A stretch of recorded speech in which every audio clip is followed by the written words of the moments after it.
Shelley Jackson created her text, My Body, a Wonder Camer, to serve as a discussion of the association of body and image with human or self identity.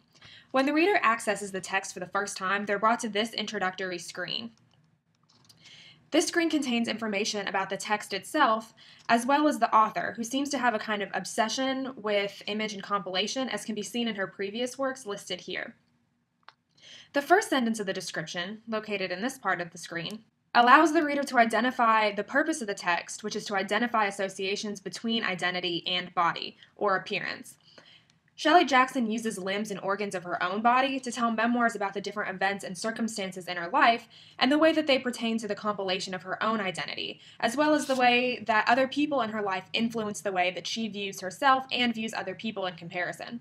One aspect of Shelley Jackson's work that is consistently repeated is the presence of other people's reactions in her memoirs. In the shoulder section, this section here, we see the way that other people reacted to her Frankenstein appearance as she describes it. By comparing her own appearance to the appearance of those around her, as she does in this first paragraph, she differentiates herself from them, creating a sensation of abnormality. She claims she leers over them and that they laugh at her, causing her to feel like a Frankenstein monster. By including other people in her discussion of identity, the author alludes to the normative social and physical confines of other characters. The author sees herself the way she believes others see her, which is very important to further her discussion of what really makes up self-identity. Shelley Jackson gave us this menu with different parts of the body highlighted in squares and different elements of light, but the face isn't highlighted the way that the rest of the body is. And I think that this is because the author wants the reader to focus on the less obvious compositional elements of personality that are used to really make up identity. There's still stories associated with the face that you can access when different elements of the face are clicked on. For example, if one were to click on the nose, a story does pop up. It's just not obvious that it's there. And this story can also be accessed through other links in the text. For example, it applies to all elements of the face. If one enters the nose section and clicks on this link to my left eye, they're brought to the story associated with the eye. However, this story can also be accessed from the main menu where it's not highlighted by clicking on the eye, and you're brought to the same story. All of the in-text links are opportunities for the reader to dive farther into the study of identity of the narrator through the connections between the stories of her life. In the shoulder section, the reader views a face stating one jot off from a Frankenstein monster, here located in purple because I've already clicked on it. When the link is accessed, the story takes you to this description of this ampersand tattoo. It should look familiar because you also saw it here. If you click on the ampersand symbol off of the menu, the story is much shorter, and you can click on other links that lead you closer and closer to related elements to this ampersand symbol. By accessing the ampersand symbol through this text and receiving the longer story, it's obvious that it's related to both elements of the story, whether it be the right arm or the shoulder, but the stories are slightly different depending on which one you click on. The story of Frankenstein is applicable to both situations, and this indicates the extreme interconnection between the two elements and the story of the narrator, showing that every compositional element is important to this study of identity. Shelley Jackson's discussion of Frankenstein, as we can see here in this portion of the shoulder section, is significant not only to this text, but also Carving and Possibilities. Much like the way that Frankenstein's body parts each came from a different being with a different history, the limbs and parts of the narrator's body, as are described in this menu screen, are so associated with individual stories. Returning momentarily to the shoulder section, the reader can see that the composition of the entire screen not only includes the textual element, but the bodily element with which it corresponds. This is true for all of the bodies of text associated directly with the appearance or composition of a body part. For example, if one returns to the menu and were to click on the other shoulder, a drawing of this shoulder would be present also. This is true of the breasts and also of the navel, which gives a more complete bodily representation. Returning momentarily to the shoulder section, the reader can see that the composition of the entire screen not only includes the textual element, but the bodily element with which it corresponds. This is true for all of the bodies of text associated directly with the appearance or composition of a body part. For example, if one returns to the menu and were to click on the other shoulder, a drawing of this shoulder would be present also. This is true of the breasts and also of the navel, which gives a more complete bodily representation. Each of the stories associated with these pictures, which resemble woodcut drawings created by scraping away bits and pieces of the whole until the desired depiction is present, much like the cleaning away of flesh to view one's own personality, is associated with the story of how one is viewed by others, and how that in turn affected the way the narrator viewed the self. As can be seen with returning to the shoulder section, the narrator compares her body with that of Frankenstein because she does not look like the other girls that she sees. Because of these mixed interactions with other individuals, there's no clear-cut explanation for why the narrator is the way she is or feels the way she feels. To conclude discussions of this text individually, it can be stated that the way other people view and interact with an individual has a very strong effect on the way that one views oneself. Because others viewed her as anatomically incorrect, the narrator began to experience doubts about her own personality and sexuality, expressed on numerous occasions, especially in the shoulder section, as can be seen when she describes the interesting feeling of looking down at the bulge in her jeans. Therefore, while the expressions of others have a very strong effect on the way that one views oneself, appearance can be the source of the intentions of that interaction.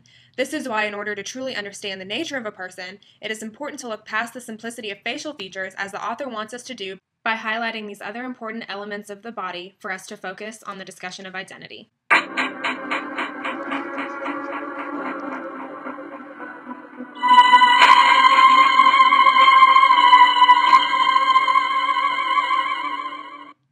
Carving in Possibilities is another text that strongly reiterates this theme of identity and what elements make up identity. Like My Body, the author of this text emphasizes the influences of the outside world on perceptions of the self or the productions of the self. The introductory page is very important for this interpretation. The author chooses these words, "mouse slowly to carve out your experience very carefully." The reader is given the opportunity to choose which path the mouse should go, affecting the configuration of the arrangement of the elements of the story. However, you have to start with this click here. Upon entrance into the text, the reader is given the opportunity to begin moving the mouse very, very slowly to interact with the textual elements that are present. If the reader decides to preliminarily move the mouse towards the right as opposed to the left, they may end up with a different interpretation of the interconnections between the textual elements. This, however, suggests that the reader has primary control over the fate of the character. But is this necessarily true? The author indicates in certain textual inclusions that the outside world has a great impact not only on the created statue, but also on the creator himself. With regards to the effects of outside forces, the reader himself acts as an outside force that affects the identity of the sculpture that is built. Because the path that the reader chooses to take between the interconnected sentences or thoughts affects this interpretation, the relationship between the artist and the artwork can change. For example, throughout the text, as the reader moves their mouse, they're driven between different discussions, whether the artist is discussing elements of the stone or whether the stone itself is describing its own identity. For example, when the author describes, "I saw precisely what the stone was meant to be," it is very different from interpretations of, "When is it yours? When was it yours? Is it the author's or the artist or the stone's? Whose reality is true?" By stating "I," it's confusing whether we're hearing the discussion that David is having of his own identity or hearing that of the author. It becomes obvious that the stone has meaning. This meaning could be both for the artist and the viewer. Many artists would say that a small piece of them is embedded in every work of art they create. In this sense, the sculpture of David is in some form reflective of the identity of the author. Therefore, David discussing his own identity is therefore the author discussing his own identity as well. He could see what the stone was meant to be because it was a self-reflective creation. This moment also implies that there is a set relationship between the stone and what it displays for the reader or the audience. There's a specific visual coordination that the stone is meant to possess. Therefore, the audience would be able to identify that element. In this case, it would be necessary to appeal to the audience and relate them to a readable message, as well as relate the stone to that readable message and the artist or the creator, the outside force, to the self-identity of the stone. By including elements of the text that apply to reality, it is obvious that the author is trying to identify a kind of reality that is conflicted. Is it his reality or is it the stone's reality? The presence of other people within this reality, such as the allusion to yours and mine and the shuddering cameras of the audience, are reflective of the fact that there's other people present when interpreting one's own identity, and they're looking at the image and behaving in a certain way because of it. When introduced to society, reality can be unidentifiable to anybody but the self and can cause further conflict or misunderstanding. When was this his thought is another one of the textual elements that really leads me to believe that one's thought and self-perception is interpreted by the actions and behaviors of others. Interactions between beings would in turn further affect self-identity. This interaction becomes clear with inclusions such as this one, because it points out the presence of other beings when observing personality traits.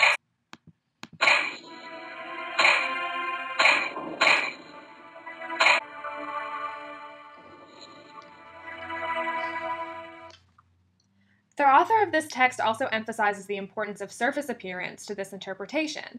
It is the visual material itself, the stone, and in this description, the hands, the neck, and the eyes, that cause the audience to question its identity and purpose, giving the work, the sculpture, humanistic qualities. The text proposes questions such as, when is the stone stone?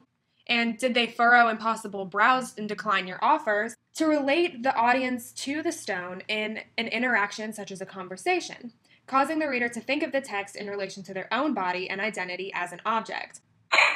To see you as God is another relationship between the artist, the audience, and the sculpture that relates this conversation to one between man and object. By leading the reader to view their own identity in relation to this text, they're forced to mold the composition of the David statue in their own hands. Along with the propositions of the text, the introductory description is correct to say that the reader is carving out their own reality through putting themselves in the position of David through the movement of this mouse. Because the movement of the mouse leads the relationship between the composed and the audience, it affects the interpretation of the artwork and one's own self-identity, just like the constructs in my body. The author further humanizes the sculpted face on the screen by corresponding textual elements with facial features from which that element of personality would originate.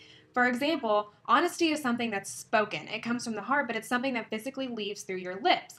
By placing this textual element in red, the color commonly associated with lips and the location of the lips on the face of the statue, it suggests that the stone itself contains life and identity capable of producing one's own opinions and honesty. This humanistic feature is continued in the perceptions produced through vision, allowing for the stone to see the way it is being viewed and described, leading to conceptions and also reflections and imperfections. I firmly believe that reading My Body First really changed the way that I interpreted certain elements in Carving Impossibilities. And those elements were always present, but they were made more obvious because I already had this theme of identity in my head. For example, in Carving Impossibilities, the opening screen states, "Carve out your existence." But once one goes through the text, they are given this option to sculpt again for another reality.